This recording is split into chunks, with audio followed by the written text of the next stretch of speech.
Mission ने काम से ब्रेक लिया और 2 दिन की छुट्टी के लिए चली गई। जब वो वापस आई तो उसका पूरा घर एक गड़बड़ था और उसके हीरे की अंगूठी भी गायब थी।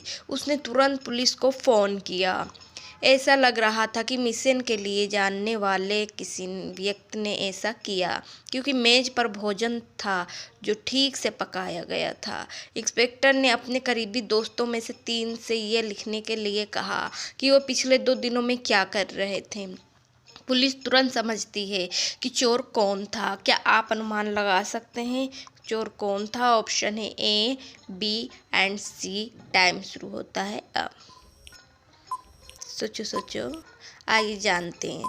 ऑप्शन है ए, लड़की एक चोर है। चोर एक लेफ्टी था क्योंकि उसने बाएं हाथ से खाना खाया था और मिशन के दोस्तों के बीच केवल लड़की एक लेफ्टी है। होम्स एक बहुत अमीर आदमी है।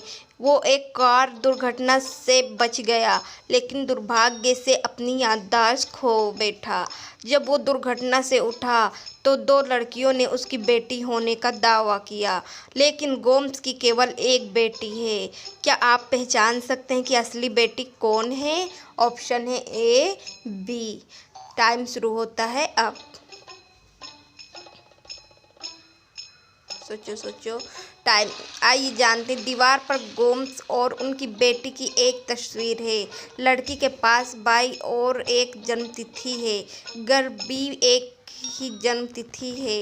वो असली बेटी है। माइक और स्टीव पड़ोसी थे। आज माइक बाइक से ऑफिस गया और कार को घर पर छोड़ दिया। जब वो वापस आया तो उसे कार पर बड़ी खरोंच मिली। उन्होंने अपनी पत्नी और 2 बच्चों को फ़ोन किया और उनसे खरोंच के बारे में पूछा। पत्नी मैं सुबह सुबह मार्केट गई और फिर खरीदारी करने गई। मैं बस वापस आ गई। मुझे खरोंच के बारे में नहीं पता। बेटी मैं पूरे दिन पढ़ रही थी। मैं बस बाहर आई और खरोंच देखी। बेटा मैं चाचा स्टीव के बेटे के साथ उनके घर पर खेल रहा था। मुझे खरोंच के बारे में नहीं पता। क्या आप पहचान सकते हैं कि कौन झूठ बोल रहा है?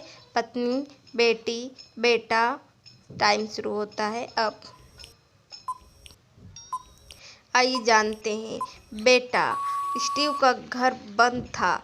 माइक के बेटे ने झूठ बोला कि वो वहाँ गया था। उसने उन खरोंचों को बनाया है। कालिन बहुत परेशान था। वो अपने लैपटॉप के माध्यम से ब्राउज कर रहा था और चाय पी रहा था। उन्होंने अपनी बेटी एलिना को फ़ोन किया और एक और कप चाय मांगी। कुछ समय बाद यह अचानक अंधेरा हो गया। जब बिजली वापस आ गई तो कालिन को मृत पाया गया। हत्या की जांच करने के लिए जासूस मेहुल अपराध स्थल पर पहुंचे। कालिन की 3 बेटियां टीना, एलिना और अलाना थीं। उनके सभी नाम ना के साथ समाप्त होते थे। कालिन ने अपने हत्यारे का एक सुराग छोड़ दिया था।